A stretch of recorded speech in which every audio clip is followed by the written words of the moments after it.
Hello students, welcome to Nightingale. আজ এই ভিডিওতে আমি তোমাদের জন্য আলোচনা করব গণপরিষদের উপরে যত রকমের শর্ট প্রশ্ন হতে পারে, মূলত সেই শর্ট প্রশ্নগুলো আমি তোমাদের জন্য আলোচনা করব। এবং এই ভিডিওতে আমি 31টি শর্ট প্রশ্ন তোমাদের জন্য আলোচনা করব এবং পরের ভিডিওগুলোতে গণপরিষদের উপর বাকি প্রশ্নগুলো নিয়ে আসার চেষ্টা করব।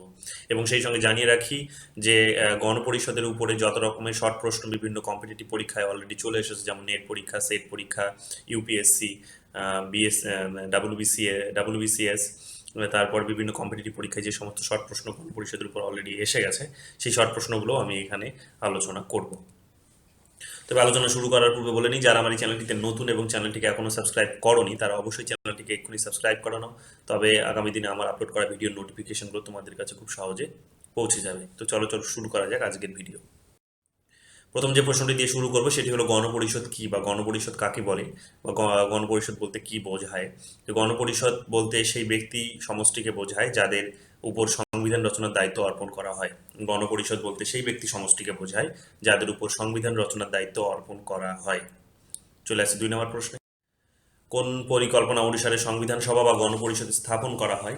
তো উত্তরটি হবে ক্যাবিনেট মিশন প্ল্যান বা ক্যাবিনেট মিশন পরিকল্পনা অনুসারে সংবিধান সভা বা গণপরিষদ স্থাপন করা বা গঠিত করা হয় বা সংগঠিত হয়।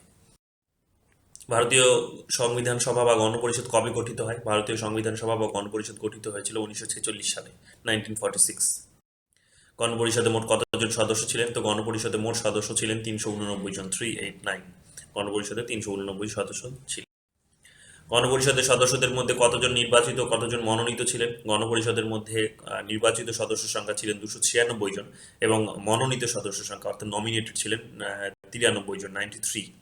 নির্বাচিত ইলেক্টেড ছিলেন 296 এবং মনোনীত নমিনেটেড ছিলেন 93। গণপরিষদের সভাপতি কে ছিলেন? গণপরিষদের সভাপতি বা চেয়ারম্যান বা কনস্টিটিউয়েন্ট অ্যাসেম্বলি চেয়ারম্যান যিনি ছিলেন তিনি হলেন ডক্টর রাজেন্দ্র প্রসাদ। ডক্টর রাজেন্দ্র প্রসাদ গণপরিষদের সভাপতি ছিলেন।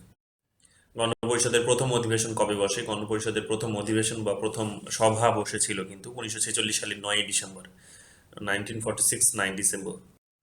গণপরিষদের প্রথম অধিবেশনের সভাপতি কে ছিলেন? গণপরিষদের যে প্রথম অধিবেশন বসে সেই অধিবেশনে যিনি সভাপতিত্ব করেছিলেন গণপরিষদের তিনি ছিলেন ডক্টর শ্রী সচ্চিদানন্দ সিনহা। ডক্টর না, শ্রী সচ্চিদানন্দ সিনহা বা সিংহ তিনি ছিলেন। তিনি গণপরিষদের প্রথম সভাপতি ছিলেন, প্রথম অধিবেশনের প্রথম সভাপতি ছিলেন। ডক্টর রাজেন্দ্র প্রসাদকে কবে থেকে গণপরিষদের স্থায়ী সভাপতি নিযুক্ত করা হয়? সচ্চিদানন্দ সিনহা ছিলেন গণপরিষদের অস্থায়ী সভাপতি। গণপরিষদের সেই অধিবেশনে গণপরিষদের সভাপতি নির্বাচিত হয় প্রথম অধিবেশনে এবং নির্বাচিত হয়েছিলেন ডক্টর রাজেন্দ্র প্রসাদ। তো তাকে নির্বাচিত করা হয়েছিল 1946 সালের 11 ডিসেম্বর, অর্থাৎ পরের যে অধিবেশনটি বসেছিল 11 ডিসেম্বর, 9-এর পর 11 তারিখে যে ডিসেম্বর অধিবেশনটি বসেছিল সেখানে রাজেন্দ্র প্রসাদকে গণপরিষদের স্থায়ী সভাপতি নিযুক্ত করা হয়। গণপরিষদের 296টি আসনের মধ্যে কংগ্রেস দল কটি আসন লাভ করে? তো গণপরিষদের 296টি আসনের মধ্যে কংগ্রেস দল লাভ করে 208টি আসন। ভারতীয় সংবিধানের উদ্দেশ্য বিষয়ক প্রস্তাবগুলিকে উত্থাপন করেন। উদ্দেশ্য বিষয়ক প্রস্তাব যেগুলিকে বলা হয় অবজেক্টিভ রিজলিউশন, এই অবজেক্টিভ রিজলিউশনসগুলো উত্থাপন করেছিলেন গণপরিষদে বা পেশ করেছিলেন কিন্তু জওহরলাল নেহরু। গণপরিষদে কত সালে নেহরু তার ঐতিহাসিক অবজেক্টিভ রিজলিউশন পেশ করেন?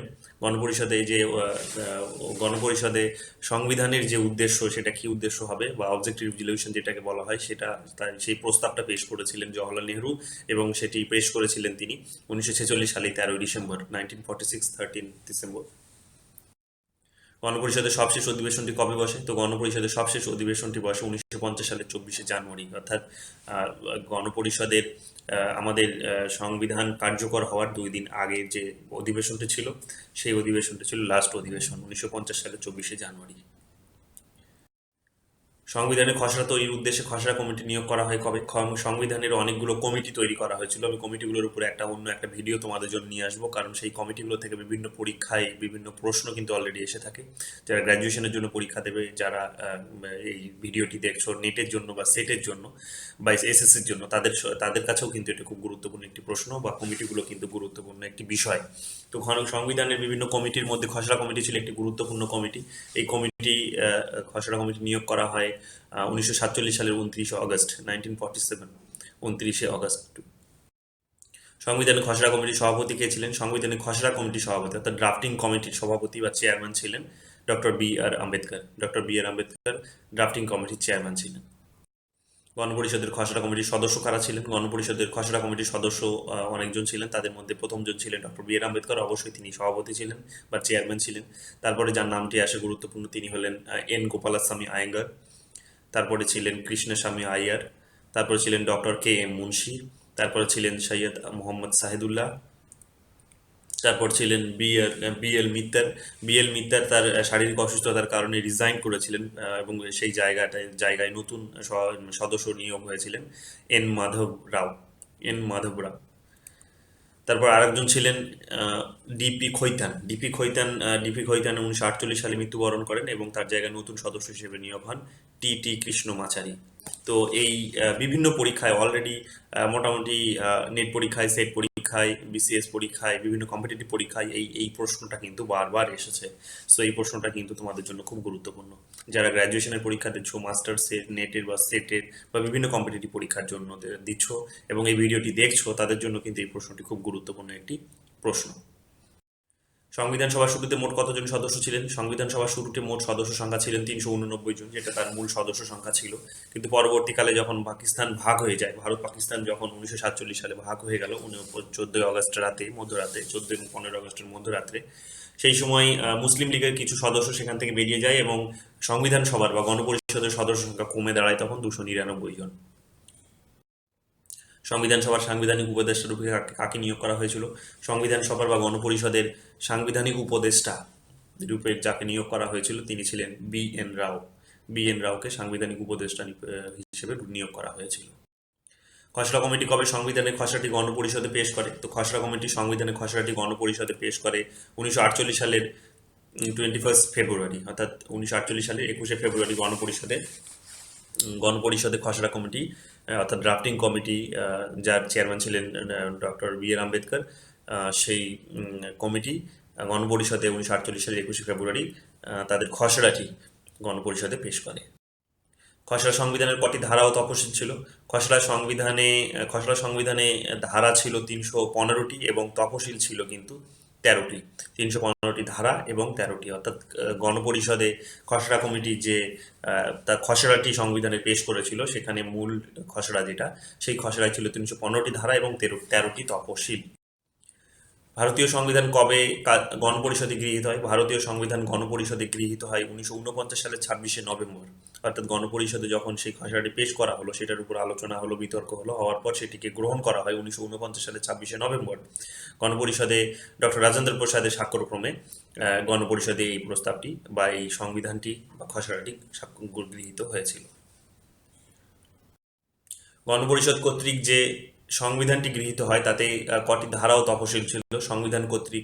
গণপরিষদ কর্তৃক যে সংবিধানটি গৃহীত হয় তাতে ধারা ছিল 395টি এবং 8টি তফসিল ছিল, অর্থাৎ 315টি ধারাকে তখন বাড়িয়ে করা হয় 395টি ধারা, অর্থাৎ গণপরিষদে যখন ডক্টর রাজেন্দ্র প্রসাদ বা খসড়া কমিটি যখন তাদের খসড়াটি পেশ করে সংবিধানের, তখন সেটি 315টি ছিল, কিন্তু পরবর্তীকালে সেখানে আলাপ আলোচনা বিতর্কের মধ্যে সেটিকে বাড়িয়ে করা হয় 395টি এবং 13টি থেকে সেখানে করা হয় কিন্তু 8টি তফসিল।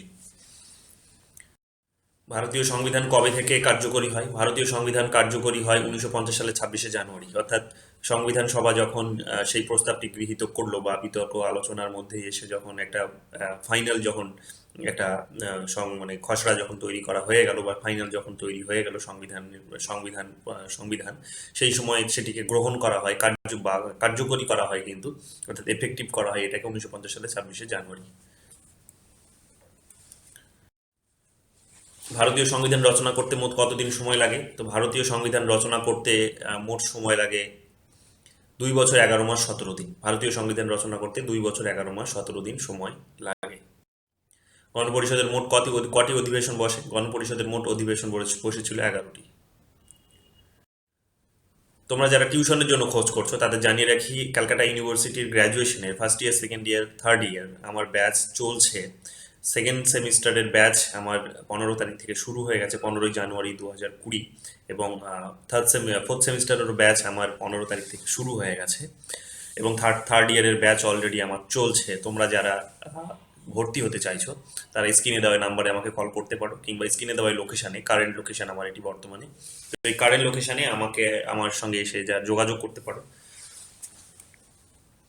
আমি খুব শীঘ্রই তোমাদের জন্য একটি পেন ড্রাইভ কোর্স নিয়ে আসতে চলেছি। তোমরা যারা আগ্রহী সেই পেন ড্রাইভ কোর্সটি পেতে, বিভিন্ন ক্যালকাটা ইউনিভার্সিটির গ্র্যাজুয়েশনের সেকেন্ড সেমিস্টার এবং ফোর্থ সেমিস্টারের জন্য একটি পেন ড্রাইভ কোর্স। মূলত সেই পেন ড্রাইভ কোর্সে থাকবে বিভিন্ন যে নোটসগুলো হয়, সেই নোটসগুলো আমি নিয়ে আলোচনা করব। সেই নোটসগুলো আলোচনা মানে লিঙ্ক, সেই নোটসগুলো আমি তোমাদের সেখানে পাঠিয়ে দেবো। তোমরা যদি আগ্রহী হও তাহলে আমাকে এই নাম্বারে কল করতে পারো। গণপরিষদের অধিবেশনগুলি সাকুল্যে কতদিন চলে? তো গণপরিষদের অধিবেশনগুলি সাকুল্যে মানে টোটাল গণপরিষদের অধিবেশন চলেছিল 165 দিন, যেটি 165 দিন চলেছিল, কি যেটি সময় নিয়েছিল 2 বছর 11 মাস 17 দিন, 11টি অধিবেশন টোটাল।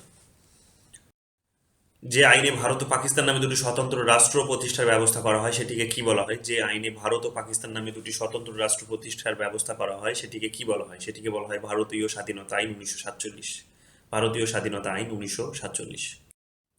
1947 থেকে 1952 সাল পর্যন্ত সময়ের মধ্যে ভারতের কেন্দ্রীয় আইনসভার দায়িত্ব পালন করে কোন সংস্থা? তো কেন্দ্রীয় আইনসভার দায়িত্ব পালন করে কিন্তু গণপরিষদ। গণপরিষদের দ্বৈত ভূমিকা কি? গণপরিষদের দ্বৈত ভূমিকা হলো কিন্তু একদিকে আইনসভা হিসেবে ভূমিকা পালন করা, অন্যদিকে সংবিধান রচনার কাজ করা। একদিকে আইনসভা হিসেবে ভূমিকা পালন করা, অন্যদিকে সংবিধান রচনা করা। এটাই ছিল কিন্তু গণপরিষদের দ্বৈত ভূমিকা। বর্তমানে ভারতীয় সংবিধান কার দ্বারা সৃষ্ট? বর্তমানে ভারতীয় সংবিধান সৃষ্ট কিন্তু গণপরিষদের দ্বারা। এরকম ভাবেও অনেক সময় প্রশ্ন এসে থাকে, তাই আমি প্রশ্নটা এইভাবে মেনশন করে দিয়েছি। বর্তমানে ভারতীয় সংবিধান কার দ্বারা সৃষ্ট? বর্তমানে ভারতীয় সংবিধান সৃষ্ট কিন্তু গণপরিষদের দ্বারা। ভারতের জন্য প্রথম পৃথক ও ভারতীয় গণপরিষদের দাবি উত্থাপিত হয় কবে? তো ভারতের জন্য প্রথম পৃথক ও ভারতীয় গণপরিষদের দাবি উত্থাপিত হয় ভারতীয় সংবিধান রচনার উদ্দেশ্যে। এই দাবিটি উত্থাপিত হয়েছিল 1906 সালে। 1906 সালে ভারতীয় গণপরিষদ গঠনের দাবি উত্থাপিত হয়। আমি আবারও রিপিট করছি, আমি একটি পেন ড্রাইভ কোর্স নিয়ে আসতে চলেছি, মূলত গ্র্যাজুয়েশনের সেকেন্ড সেমিস্টার এবং থার্ড সেমিস্টারের উপরে। তোমরা এবং চাইলে তোমরা থার্ড ইয়ারেরও সেই নোটসগুলো আমি তোমাদের দিয়ে দিতে পারি।